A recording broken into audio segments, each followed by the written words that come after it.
आज जाहीर सभा दुसरी जाहीर सभा संपन्न झाली, काय सांगा? हिमायतनगर नगरपंचायतच्या भोगातलेल्या मतदानाचा शेवटचा प्रचाराचा टप्पा म्हणलं तरी काय हरकत नाही. या प्रचारार्थ अर्जंट काल आमचे नेते हेमंतभाऊ पाटील यांचा फोन आला. त्यांनी म्हणले गुलाबराव पाटील मुदखेडला यायले, तुम्ही सभा घेता का? मी म्हणलो तेवढा चान्स आता 4 दिवस तयारी पाहिजे. कुठली सभा म्हणले की आपल्याला सर्वांना माहित आहे. परंतु मी ताबडतोब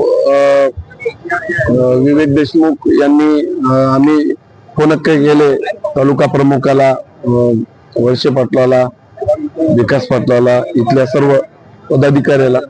तर त्यांचं म्हणणं आलं की आपल्याकडे ग्राउंड शिल्लकच नाही, सभा कुठे घ्या? म्हणलं कुठे घ्या, इथं तर भाजपने बुक केलेली आहे. मग गावामध्ये घ्या, गावामध्ये ग्राउंड नाही असं त्यांचं म्हणणं होतं. परंतु एवढ्या अर्जंट सुद्धा सभा लावली आणि आपण बघितलं असेल की सगळ्या मंत्री महोदय गेल्याच्या नंतर सुद्धा लोक बँड वाजवत आपल्या पेंडॉल मध्ये येत होते. कारण नगरसेवक तिकडं म्हणजे त्यांचे कार्यकर्ते आणण्यामध्ये व्यस्त होते आणि साहेबांना तात्काळ त्यांच्या पाचोऱ्या इथं संध्याकाळची सभा आहे, हेलिकॉप्टर नंतर उडू शकत नव्हतं. पण अशा परिस्थितीत सुद्धा एवढ्या मोठ्या लोक जमले इथं आणि सभा सक्सेस झाली. आणि तेव्हाच आम्ही पाहिलं की बाजूचं ग्राउंड पूर्ण भरून होतं. मी म्हणलो आज काही यात्रा नाही, बाजार नाही, इतकं वाहनं कुठून आले? आणि मोठे मोठे वाहनं गावातल्या सभेला कसे असू शकतात? आमच्या अगोदरची सभा होती ती, म्हणजे एक खेड्याची मंडळी आली होती, जनता याच्यात काहीच संबंध नाही अशी मंडळी सुद्धा अगोदरच्या सभेमध्ये 2-4 अशोकराव साहेबांच्या सभेत आली होती. परंतु आम्ही इथलीच प्रॉपरचीच मंडळी, आमच्या नगरसेवकांना आणलेले सगळे कार्यकर्ते आणि प्रचंड महिला, प्रचंड कार्यकर्ते या सभेमध्ये होते. आणि 100% रामभाऊ ठाकरे 3 तारखेला या हिमायतनगर शहराचे नगरपंचायतचे अध्यक्ष होणार, याच्यात कुठलीही शंका नाही. आणि नक्कीच या शहराचे रामभाऊ ठाकरे अध्यक्ष झाल्याच्या नंतर नगर विकास खातं आमच्याकडे आहे. महाराष्ट्र राज्याचे उपमुख्यमंत्री एकनाथराव शिंदे साहेब आहेत आणि या शहराचा जे काही यांनी भकास करून टाकला ते संपूर्ण डेव्हलपमेंट आणि विकास करण्याचं हे आमचं मनधैर्य आहे आणि ते निश्चित आम्ही करणार आहोत. अशोकराव साहेब म्हणाले की तुम्ही त्यांना शेवटच्या दिवसात भेटायला दिलं नाही, युती तुमच्यामुळे तुटली असं म्हणू लागेल. युती आमच्यामुळे जर तुटली असती तर वार्ड नंबर 12 मध्ये आम्ही आपले अध्यक्षाचे पदाचे उमेदवार रामभाऊ ठाकरे यांच्या पत्नीला दोघांना उमेदवारी दिली असती. आमच्याकडे काय कॅन्डिडेट नव्हते का?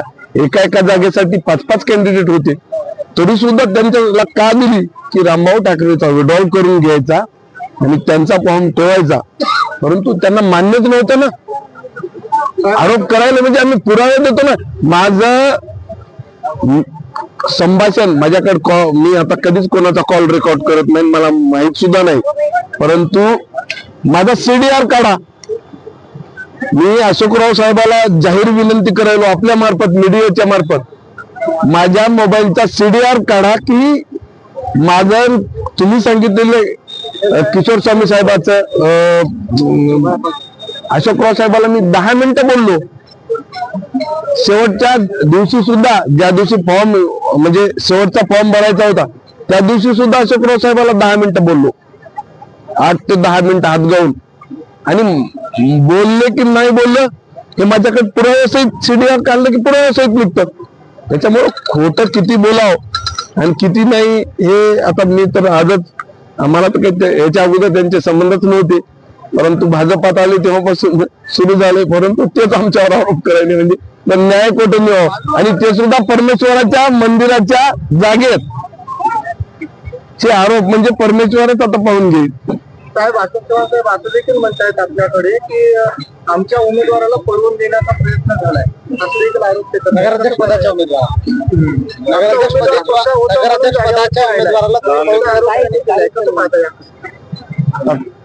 नगराध्यक्ष पदाच्या उमेदवाराला पळून नेण्याचं तुम्हाला म्हणजे हे खरं वाटते का? तर आम्ही तर रामभाऊ ठाकरे आणि तुम्ही शहरातलेच या की बाहेरचे प्रेसवाले, तुम्हाला किती दिवसापासून रामभाऊ ठाकरे तयार झाला होता? प्रश्न विचारण्याजोगा नाही, तुम्हाला सत्यता माहित आहे. तुम्ही रामभाऊ ठाकरेचं नाव ज्यावेळेस नगरपंचायतचं इलेक्शन डिक्लेअर झालं तेव्हापासून तुम्ही ऐकलं असेल ना, तुम्ही इथलेच बनल्यावर. मग आमचं एकच नाव होतं ना. आणि त्यांच्याकडे उमेदवार डॉक्टर साहेब किती दिवसापासून होते पळून मिळायचं त्यांच्याकडे उमेदवार किती 12 तास अगोदर, आणि पळून कोण मिळाला आम्हाला हे कोण भेटला? तुम्ही त्यांनाच विचारा ना आमच्यापेक्षा की डॉक्टर साहेबाचा फॉर्म कोण्या दिवशी पडला, डॉक्टर साहेबांना प्रवेश कोण्या दिवशी केला, आणि पळून मिळाला आम्हाला टाइम तरी वेळ होता.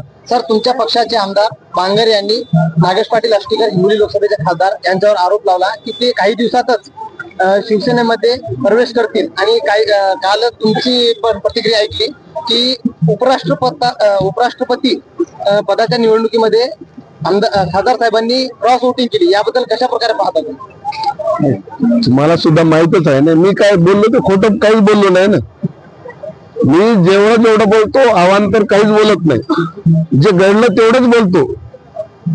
एकही असा शब्द माझ्या लाईफ मध्ये सांगा की पकडून दाखवा मी हे बोलायलो आणि हे झालं नाही. मी जे आमच्या जाहीरनाम्यात आहे ते करणारच. माझा एकही शब्द वेगळा नसते आणि हे सत्यच आहे, सगळ्या महाराष्ट्राला माहित आहे. तर येणाऱ्या काळामध्ये किती दिवसामध्ये खासदार पाटील तुमच्या पक्षात येतात असं तुम्हाला वाटतं? कॉन्टॅक्ट मध्ये आहात का? नाही, आमच्या कोणाच्याही कॉन्टॅक्ट मध्ये नाही. तर ओके.